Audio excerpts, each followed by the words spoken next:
kabur tadi. Tentang kelakuan bule.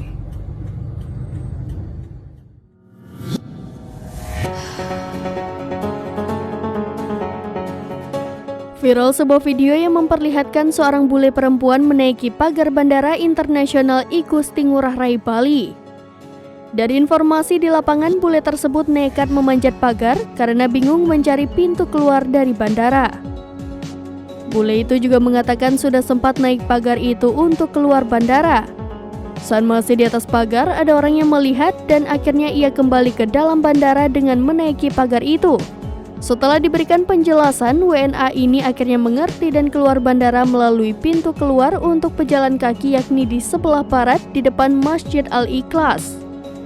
General Manager Bandara Internasional Igusti Ngurah Rai, Hendy Heryuditiawan, mengakui adanya kejadian seorang WNA yang memanjat pagar. Pada saat yang bersangkutan naik, ada tim yang berpatroli dan melihat kejadian itu, kemudian mendekati dan menanyakan hendak kemana.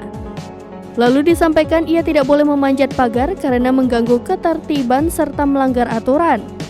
Jadi sejauh ini hanya dinamika dari kondisi operasional bandara itu, baik yang dilakukan WNA maupun WNI. Karena WNA itu mendengarkan apa yang dijelaskan oleh petugas dan mengikuti arahannya, bule wanita itu pun tidak diamankan.